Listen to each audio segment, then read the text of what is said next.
નમસ્તે મિત્રો. આજે હું તમને એક અંગ્રેજીની પ્રસિદ્ધ કૃતિ a strange case of doctor Jekyll and mister Hyde એના લેખક છે રોબર્ટ લુઈ સ્ટીવનસન, જે 1850માં જન્મેલા અને 1894માં અવસાન પામેલા. એ આમ તો સ્કોટલેન્ડના વતની હતા અને સારા એવા પ્રવાસી હતા.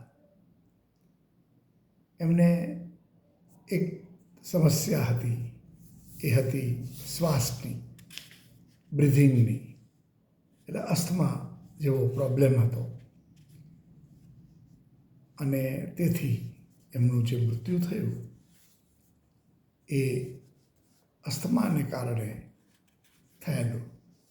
એમણે કેટલીક કૃતિઓ જે લખી છે એમાંની પ્રસિદ્ધ કૃતિઓ છે treasure island, a child's garden of verses, kidnapped અને the strange case of doctor Jekyll and Hyde, જે 1886માં પ્રકાશિત થયેલી.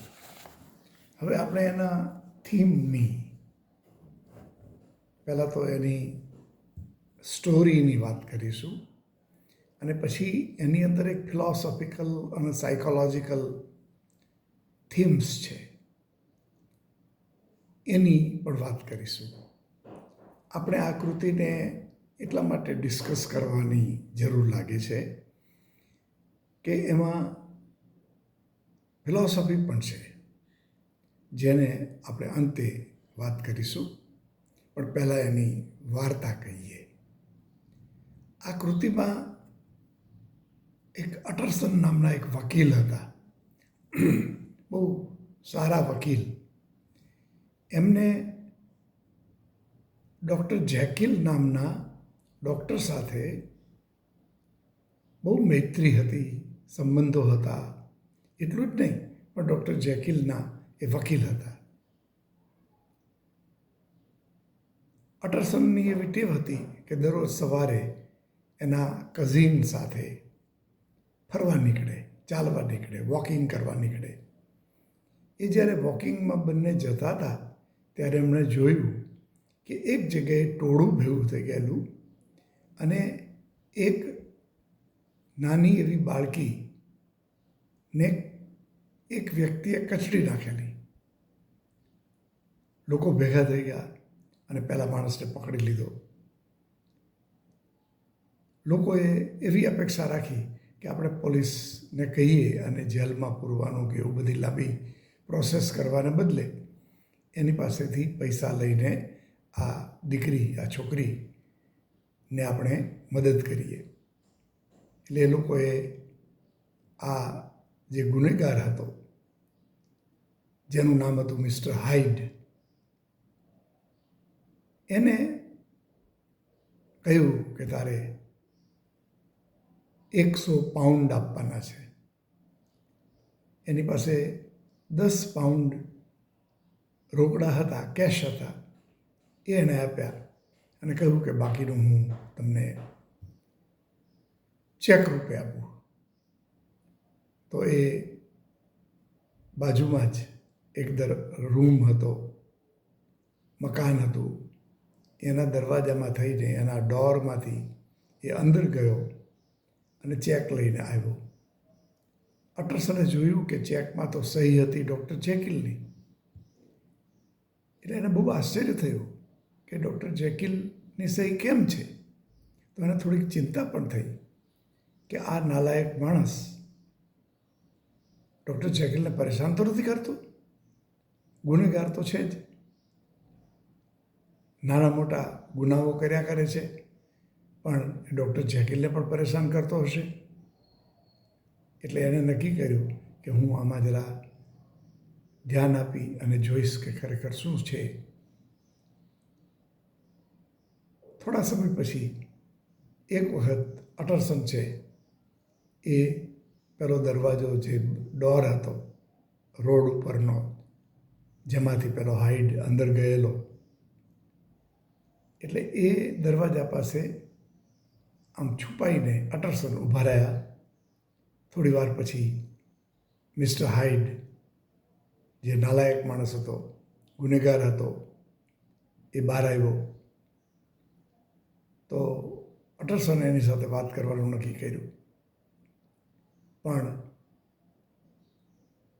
હાઈડ તુરત જ ભાગી ગયો. દરવાજો ખોલીને અંદર જતો રહ્યો અને દરવાજો અંદરથી બંધ કરી દીધો. એટલે અટરસનના મનમાં હજી એ ચિંતા હતી કે આ માણસ એક નાલાયક માણસ છે, ખોટો માણસ છે, ખરાબ માણસ છે. એટલે એને એની જે સંશોધનની, આમ ગણો તો ડિટેક્શનની વાત ચાલુ રાખી. થોડા સમય પછી ફરીથી એક ગુનો હાઈડે કર્યો. એક મોટી ઉંમરના વૃદ્ધ જેવા રાજકારણી અને પાર્લામેન્ટના સભ્ય, એની હત્યા કરી નાખી. આ તો બહુ શોકિંગ બનાવ હતો. એટલે અટરસને નક્કી કર્યું કે મારે ગમે એમ કરીને જાણવું છે. એટલે એ ડૉક્ટર જેકિલને ત્યાં ગયા અને એણે કહ્યું કે ક્યાં છે પેલો માણસ હાઈડ, એણે બહુ મોટો ગુનો કર્યો છે. જેકિલે કહ્યું કે મને કંઈ ખબર નથી અને કદાચ એ ભાગી ગયો હશે, એટલે તમને મળશે નહીં, હવે આવશે નહીં. અટરસન ત્યાર પૂરતું તો એને, કારણ કે એમ લાગ્યું કે હવે કદાચ ન પણ મળે. પણ થોડા સમય પછી એકાએક મિસ્ટર પુલ એ એને મળવા આવ્યા, જે ડૉક્ટર જેકિલના ઘરના નોકર હતા, સેવક હતા અને મેનેજમેન્ટ કરતા હતા. આમ ગણો તો એક જાતના મેનેજર હતા. તો એ એને મળવા આવ્યા અને કહ્યું કે ડૉક્ટર જેકિલ એ એની લેબોરેટરીમાં પુરાઈ ગયા છે, અંદરથી બંધ કરી દીધું છે અને એ દરવાજો ખોલતા નથી, બારણું ખોલતા નથી અને નવી નવી દવાઓ મગાવ્યા કરે છે. એટલે અટરસને કહ્યું ચાલો હું આવું તમારી સાથે. આવ્યા. પ્રયોગશાળાનું જે બારણું હતું એ ખખડાવ્યું, પણ ખોલ્યું નહીં. અંદરથી અવાજ આવ્યો કે બારણાને ખખડાવતા નહીં, બારણું ખોલીશ નહીં. અટરસનને એમ લાગ્યું કે આ અવાજ ડૉક્ટર જેકિલનો હોય એવું લાગતું નથી.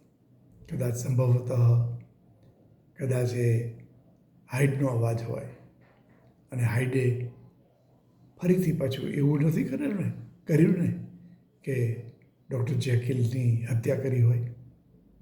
એટલે એ લોકોએ નક્કી કર્યું કે આપણે ગમે એમ કરીને આ બારણું તોડી નાખવું છે. અને એ લોકોએ કુહાડી અને અન્ય હથિયારો લઈને બારણું તોડી નાખ્યું. જેવું બારણું તોડ્યું અને અંદર તપાસ કરી તો જોયું તો ડૉક્ટર જેકિલ તો કંઈ દેખાતા નહોતા. હાઈડ છે એ મૃત્યુ પામેલો પડ્યો તો ફ્લોર ઉપર, જમીન પર, ભોંય ઉપર. એટલે એણે જોયું તો બાજુમાં કોઈક ઝેરની દવા હતી. એટલે એ ઝેર પીને મરણ પામ્યો હતો. એણે કપડાં જે પહેર્યા હતા ને એ ડૉક્ટર જેકિલના હતા. એટલે એ પણ અટરસનને નવાઈ લાગી. એટલે અટરસનના મનમાં એવો વિચાર આવ્યો કે હું જોઈ લઉં. તો ટેબલ ઉપર એણે જોયું તો એમાં એક ચિઠ્ઠી હતી અને એમાં લખ્યું હતું કે તમે અંદરનો પત્ર અને મારું વસિયતનામું, કબૂલાતનામું પછી નિરાંતે ઘરે જઈને વાંચજો. એટલે અટરસન એ વસ્તુઓ લઈને ઘરે ગયા અને વાંચ્યું. ત્યારે એને ખબર પડી કે ડૉક્ટર જેકિલ એક પ્રકારનું સંશોધન કરતા હતા કે માણસની અંદર શુભ અને અશુભ એવી બે વસ્તુઓ હોય છે જે એના શરીર દ્વારા, એના એપિયરન્સ દ્વારા વ્યક્ત થતું હોય છે. ખરાબ માણસ છે એ દેખાવમાં પણ ખરાબ હોય છે. સારો માણસ છે એનો ચહેરો તો સારો હોવાનો, ભલે બહુ ગોરો હોય એવું જરૂરી નથી, પણ એની અંદર ગુડનેસ દેખાયા કરે. અને જે ખરાબ માણસ છે એની અંદર એના ચહેરામાં ખરાબપણું દેખાયા કરે. એટલે ડૉક્ટર જેકિલે એવા પ્રકારનું સંશોધન કર્યું, શોધ કરી અને દવાઓ શોધી, દવાઓ બનાવી. એ દવા કેવી રીતે કે પોતે તો સારા માણસ હતા, પણ એને એમ લાગ્યું કે મારી અંદર એ કેટલું ખરાબ તો હોવાનું છે. તો એને એવી દવા પીધી કે જેને કારણે એ હાઇડમાં રૂપાંતરિત થઈ ગયા અને હાઇડ તરીકે એણે કેટલાય ગુનાઓ કર્યા. ફરીથી દવા પીને એ પાછા જેકિલમાં રૂપાંતરિત થઈ જતા. એટલે હકીકતમાં તો જેકિલ અને હાઇડ બે વ્યક્તિઓ હતા જ નહીં, એક જ, પણ એના બે સ્વરૂપો હતા, શુભ અને અશુભ. અને એટલે એક વખત તો અટરસને પણ જોયેલું કે એ રોડ ઉપર નીકળ્યા અને ઉપરના માળમાં બારી પાસે ડૉક્ટર જેકિલ બેઠા હતા. એની સામે એને જોયું અને કંઈક વાત કરવાનું નક્કી કર્યું, પણ ત્યાં એવું બન્યું કે થોડી જ વારમાં એનો ચહેરો બદલી ગયો અને એ હાઇડમાં ફેરવાઈ ગયો. એ વાતની પણ અટરસનને ખૂબ નવાઈ લાગેલી અને થોડી વાર પછી ફરીથી પાછું હાઇડે દવા પીને ડૉક્ટર જેકિલ બની ગયો.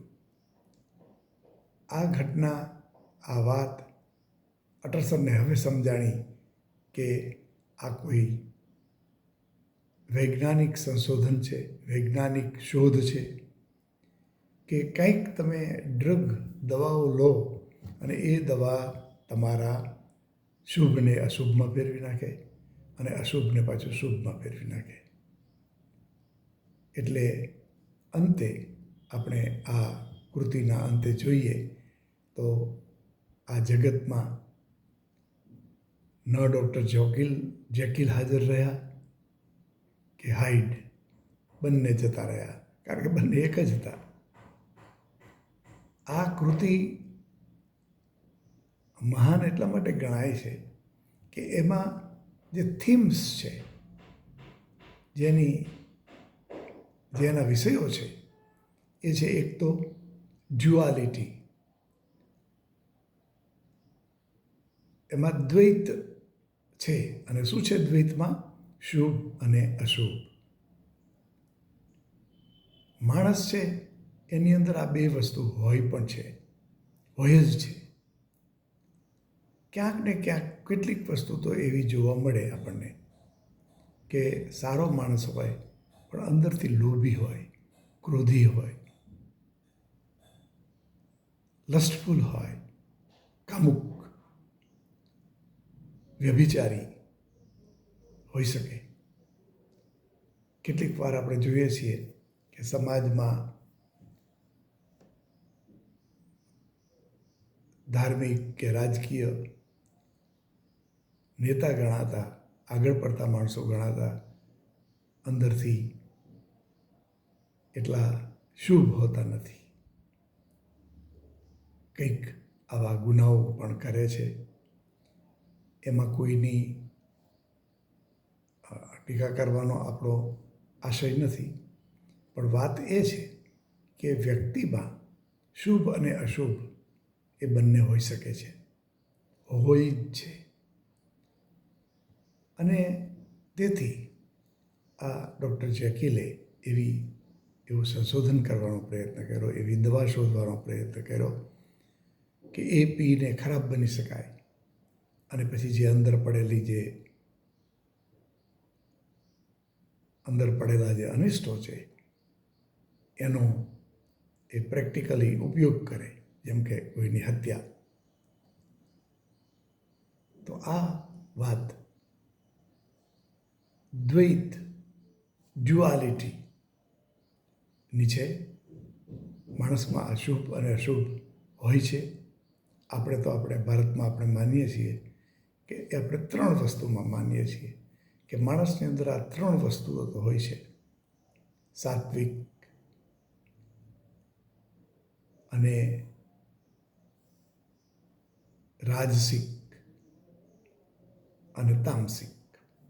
આપણે જે તામસિક છે એ અનિષ્ટ છે, આ હાઇડનું પ્રતિનિધિત્વ છે.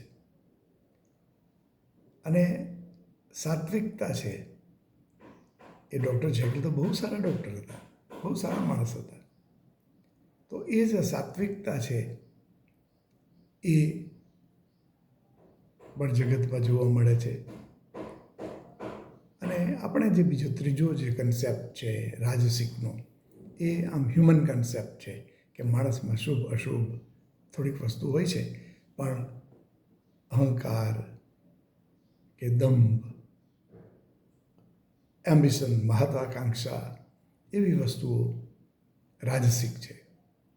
તો આ 2 તત્વો, ખાસ કરીને સાત્વિક અને તામસિક, ગુડ એન્ડ ઇવિલ, એ બંનેને કારણે આ જગતની અંદર ખરાબી જોવા જ મળ્યા કરે છે.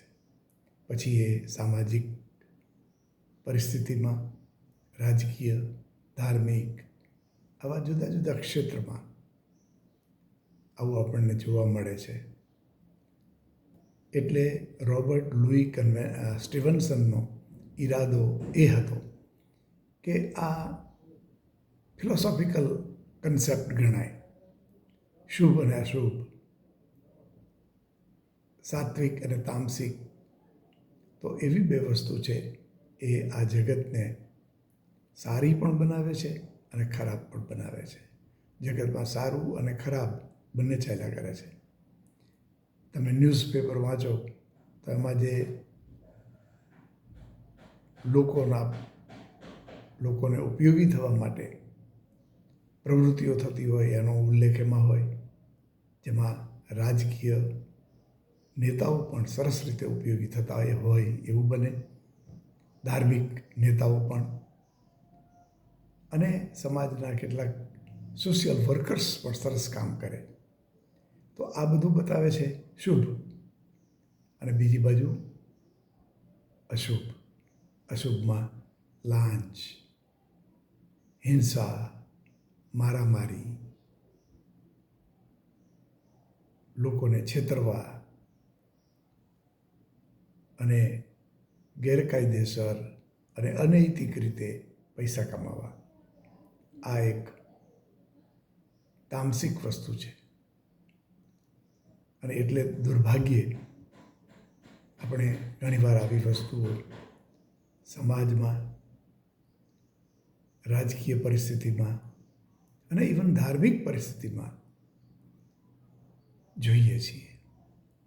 તો એનો અર્થ એ થયો કે હ્યુમન બિઈંગ્સમાં આવું સારું નરસું તો હોય છે, પણ એની બહાર નીકળવું અને શુભ બનવું એ જરૂરી છે. ભલે સીધો કોઈ ઉપદેશ રોબર્ટ લૂઈ સ્ટીવન્સન આપતા નથી, પણ એ કહેવા એ માગે છે કે આ વાત છે એ બની રહી છે. તો આ કૃતિને તમને આ રીતે ટૂંકો પરિચય કરાવ્યો અને હજી આપણે આવી કેટલીક કૃતિઓ વિશે વાતો કરીશું કે જેમાં ફિલોસોફી છે અને સાથે સાથે સાયકોલોજી પણ છે. સાયકોલોજી એમ માને છે કે માણસની અંદર જાગૃત